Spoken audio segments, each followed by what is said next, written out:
Hey guys, it's your boy Kenny Boulder with another Pokemon video, and today we're going to be discussing about the Wall Street Journal, talking about Pokemon cards. So it's not going to get any easier. The Wall Street Journal, the hot investment with a 3,000% return? Question mark? Pokemon cards. The franchise trading cards are being the benchmark S&P 500 and high-flying stocks like Meta. And I quote, "I like diversifying my investments" by Crystal Hurd. So here we go right here, guys. We're going to go and analyze this article that came from the Wall Street Journal. So, again, they have a nice Pokemon card, a Shiny Trinitar, 2002, PSA, I don't know, and then a ring next to it. Accountant Lucas Shaw bought a custom engagement ring with earnings from his investment. Ooh, Pokemon card investing. Ooh, I'm being sarcastic. This is fucking insane. I can't believe this is happening in the hobby right now. So, yeah, we're going to go over this article. So, there we go. Lucas Shaw hit the jackpot with his latest investment. The 27-year-old accountant manager in Ohio used some of the gains to splurge on his fiance's custom engagement ring, which has 3 diamonds, totaling 3.5 carats, on an 18-karat gold band. The money will also help pay for their wedding. I mean, congrats for you, bro. Like, good for you. Shaw's windfall didn't involve big tech stocks, or crypto. It was thanks to the hottest investment among individual traders these days: Pokemon cards. Oh my god. I'm like dying inside, guys. This is not real. The cute fictional characters blasted off in 1996 when Nintendo launched Pokemon as a video game. Pokemon has since become a global phenomenon with a lineup of TV shows, films, and games. Now, prices for the franchise trading cards are soaring like a Charizard. Whoever wrote this had fun, definitely, sparking a wave of risky speculation and even a crime spree in Japan. There you go. Pokemon cards, which pay no dividends and aren't subjected to financial regulation, have seen a roughly 3,821 monthly cumulative return since 2004, according to index by analytics firm Card Ladder, tracking trading card values through August. That trounces the SP 500's 483% jump over the same period. Meta Platforms, one of the Magnificent Seven, has climbed around 18,444% since the company went public in 2012. Here's the graph that they showed as well, powered up. Cumulative monthly returns through August. And I love this is like a generic, Pokemon cards. It's just Pokemon cards, man. Pokemon cards. That doesn't matter. Meta Platforms, baseball cards, S&P 500. Like, what the fuck are the Pokemon cards are you referencing in this graph? What Pokemon cards has gone 45,000%? You know, like, I don't get it. It's just generic Pokemon cards. And so for me, this is just like, I hate Pokemon investors. I hate that I have to go through the Wall Street Journal. And let me be clear, I am not a finance or economics guy. I'm not. I am not a financial advisor. You know, like this is so stupid. And this is just, it is sensationalism. It's clickbaity. And there's no way someone bought stuff for 4,500% with Pokemon cards. Some of it might be valued like that now, sure. Like, I guess if you're looking at Charizards, like original Charizards from like 1996 and 1995, but I don't think you're going to find that much stuff right now that's going to be that speculative. And it's going to be easy money, bro. It's just stupid. Okay, another one right here. Okay, Justin Wilson estimates his collection of 500 cards and 100 sealed items is worth $100,000. The 32-year-old advertising manager in Oklahoma City started buying Pokemon cards as a kid in the 1990s. He picked up the hobby again in 2019 after realizing he had, and I quote, adult money to spend and has no plans to stop. "You gotta catch 'em all," says Wilson, echoing the franchise's famous catchphrase. He views the cards as investments similar to his Roth IRA retirement and Vanguard brokerage accounts. Oh my god. Why are people like this, bro? While financial advisors generally caution against betting retirement savings on fictional battling critters, the The cards caught fire among amateur investors during the pandemic.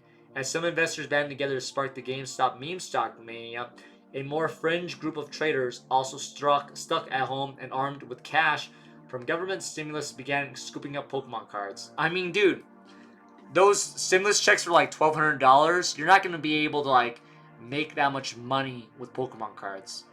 This is just insane, man. This is sensationalism. This is what everything wrong with the hobby right now. This is basically saying, hey, oh yeah, the Wall Street, bros, the GME, stock bros, they also got into Pokemon cards, and now they're like gonna be multi-millionaires. The craze intensified after influencer Logan Paul revealed in 2022 that he acquired a near-perfect grade Pikachu Illustrator card worth $5.3 million, setting a new Guinness Book or Guinness World Record for the prices Pokemon card trading cards sold in a private sale. Whether a Pokemon card fetches millions of dollars or just pennies, depending on a range of factors. Here we go. Tell me how that they are worth money. Devotees admit the value is partly based on sentimentality, a cardinal sin for Wall Street's old guard, who warn against basing investment decisions on feelings over facts. They're paying big bucks for cards featuring their favorite Pokemon, including the yellow mouse-like Pikachu and Charizard, an orange creature with large jutting wings. Dude, this like market, bro. Oh my god, it's just like, it's so cursed. Why do we gotta turn Pikachu and Charizard into a mouse-like Pikachu and an orange creature with large shuddering rings? Like, dude, this is just like insane. I feel like I'm like looking at a bizarre world where the Wall Street bros have truly like are trying to get into the Pokemon sphere, and it's embarrassing. It's like, how do you do, fellow kids? A lot of us are chasing pieces of our childhood, said Matthew Griffin. The 43-year-old enterprise architect in Arkansas is curating Pokemon card collections that he likens to stock investment accounts for each of his 5 children. The cards, organized in his binders, are stored in a climate-controlled storm room alongside other Pokemon merchandise, family heirlooms, and his watch collection. I mean, the guy has 5 kids. Like, I can't imagine being like a parent right now, let alone being a father of 5 kids with Pokemon cards and his watch collection. So, Homeboys definitely makes decent money, and I respect that. I just think it's kind of wild that you're chasing Pokemon cards while also chasing, like, I guess, raising a family. So, woof. Here we go. Next one. He plans to gift the binders to his children, currently aged 9 to 20. Yo, one of his kids is 20 years old. That is wild. This dude had his, I mean, I guess he's 40 or 43, so, right? 43? Yeah, he's 43, so I guess he had a kid at 23. So, maybe he did pretty well. When they reach personal milestones such as getting married or buying a home. Baby, congratulations on getting married. I got you Pokemon cards. Bro, you gotta be kidding me, man. What's hard to predict is if the cards will retain their value. Pokemon buffs say they are safer investment than another alternative asset that's also taking off during the pandemic. Baseball cards. Their advantage, the characters are fictional. Matthew Griffin likens the collectors he's building for his children's stock to investment accounts. Jesus. This is so stupid. I'm getting secondhand embarrassment, And obviously, I gotta give credit to the reporter. The reporter did try to get out and find people, and they definitely are willing to talk about their investing, but like the fact that they're hinging their entire portfolios on Pokemon cards is insane. Just insane to me. Here we go. Even some baseball players agree. Pikachu's not going to tear his ACL and miss the whole season. Charizard is not going to get a DUI driving home. Philadelphia Phillies pitcher Matt Strahm said in a recent interview of freelance journalist Tyler Bernowski's YouTube channel.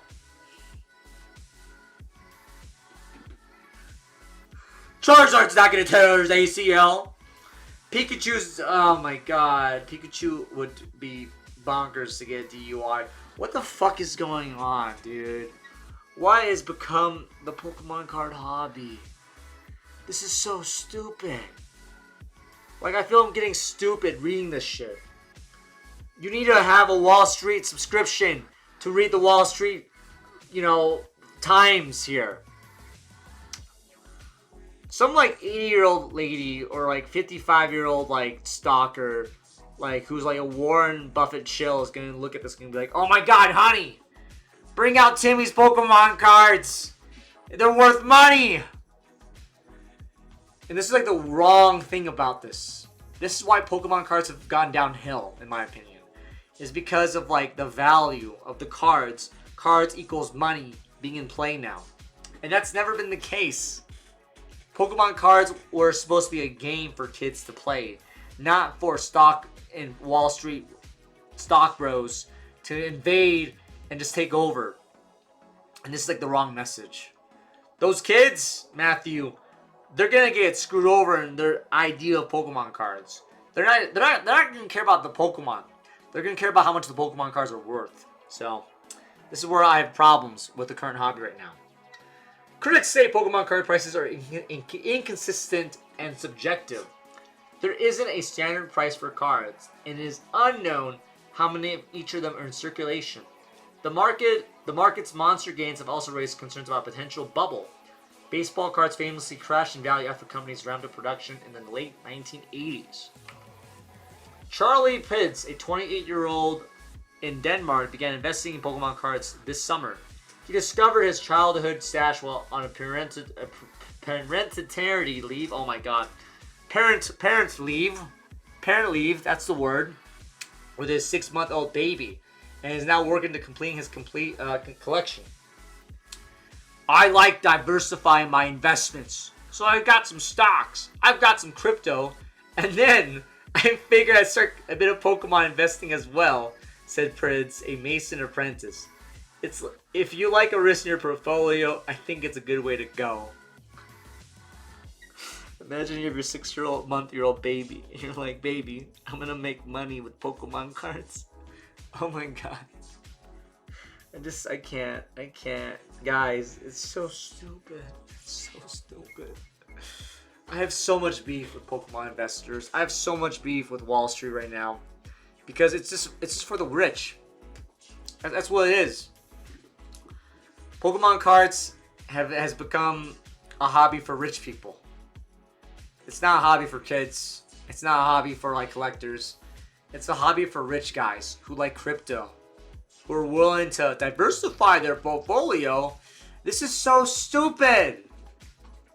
I'm like watching the death of a hobby right now, you know? I do think there's a bubble. There's absolutely a bubble right now.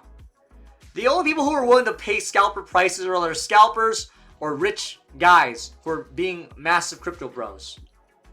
And the reality is that if you're a kid, if you're trying to buy Pokemon cards right now, good fucking luck, man. Like this market is so toxic. It's so bad. And it's just embarrassing. Because you can't find shit right now, guys. And of course, there's a lot of comments in this here. I miss when I could go to the store and find a pack of Pokemon cards easily. Now it's a pain to find them. I haven't seen packs in Walmart, Target, or Best Buy in almost a year. Not even my local Dollar General or grocery stores have them anymore. GameStop is a hit and miss though. Mom and pop shops have them, but they are way above MSRP depending on the set. It's ridiculous. I'm just sticking with singles at card shops and card shows. The only cards I want and need for my collection are the only ones listed for WOTC promos and the unknown cards from EX Unseen Forces. Can't find them anywhere though. Massive red flag top indicator. This is exactly what happened at the peak of the speculative NFT frenzy. lmao, when Wall Street starts writing about Pokemon cards, you know we're fit at peak bubble territory. The fact that someone's ironically calling their cardboard diversification strategy is sending me. Poker prices increase when you start attracting people who simply want a vehicle to invest. They're typically very impatient, greedy people who will be quick to dump if they aren't making money. Given so many people are buying at peak prices right now, it won't take much to tip the scale. The bubble will burst soon, said collectors as they impatiently wait for the next Pokemon Center to drop. the bubble just got bigger. Even more fake fans trying to dry up stock and send card prices to the moon. Great times ahead. This is honestly a good sign for anyone who knows bulls markets. This is evidence we'll reach highs that won't be sustainable. It may be 3 months, it may be 12. But anyone who knows through the ringer with crypto or stocks knows the sort of headline. And I think that's the problem, guys. I think that we are in a bubble, and that the scalpers and the Pokemon investor bros are just being so fucking greedy that they're buying everything out, that the only people that are able to afford this, again, are other scalpers and other crypto bros. So if the only people buying into the hobby are the clowns, they're going to be bag holding soon. And so I think there is a lot of like, I'm not financially literate, and I'm not going to pretend I'm an expert, but I feel like we are going to hit a cliff soon. Whether that be, like other Redditor comments says, 6 months or 12 months or a year or two from now. I think the market will be pretty crazy until 2026 because of the 30th anniversary. But I think 2027 or even sooner, depending on what happens with the economy right now. If we go into recession, everyone's fucked. And so I think one key indicator about this whole situation is that graph, that chart is not accurate. If you bought a card from 2004, I doubt that card, that one single card, is going to be worth 4,000 more than it was. I think a lot of this stuff is speculative. A lot of this shit is people that don't know what it's about. I've seen people buy out Journey Together, White Flare, Black Bull, without even knowing what's in the set and expecting they can get a 2,000% increase. And I'm absolutely not an investor / financial advisor here. But the market's going to burst, shit's going to hit the fan, and a lot of people are going to get hurt by this. And so I think if you're in this for the wrong reasons, which is to make money, to make profit, you're in Pokemon cards for the wrong reasons. And I think you should get out. I think you should not be scalping Pokemon cards. I don't think you should be reselling them. I think you should be in it to rip and enjoy the Pokemon cards. And people might call me naive, silly, goofy, a Puritan. But it's true, man. Pokemon cards are meant to be opened. They're meant to be enjoyed. They're not meant to be sold as a quick, rich scheme to your daughter's wedding or something. This is stupid. They should be a gift. They should be just enjoyed. You should open Pokemon cards. You should enjoy the Pokemon cards because that's the purpose of Pokemon cards. Not this crypto dumb shit NFT mindset here. So, sorry if I get upset, guys. This is just stupid. And I get frustrated because reading this article and seeing the comments here, it just makes me go like, what the fuck's going on with this hobby right now? This hobby is going off a cliff because of crypto bros, of scammers, of resellers, of scalpers. And for me, it's just like, it's watching a hobby die in real time. So at the end of the day, guys, don't buy from scammers, don't buy from scalpers, don't buy from these clowns. And if you're a Pokemon investor, like, good luck, man. Like, I wish you the best. And obviously, like, just know that I don't support Pokemon investors. I think Pokemon investors are the same as scalpers, but they just do it in a different time frame. The two sides of the same coin. There's literally no difference between a Pokemon investor and a scalper, in my opinion. Because both of them are trying to make money, and they're just trying to make a profit. They're basically selling stuff to, they're not ripping cards. They're selling it to make money. They're greedy. So, end of the day, this is my hot take of the day. So, be safe there out there, guys. Yeah, Wall Street Journal, man. They're just posting about Pokemon cards now. So, I think it's a crazy time, and I hope wish you the best. And of course, guys, if you see content, please send it my way. If you're new to this channel, please like, subscribe, and comment. We're almost at 8,000 subscribers, so I really appreciate your support, guys. So be safe out there. Take care.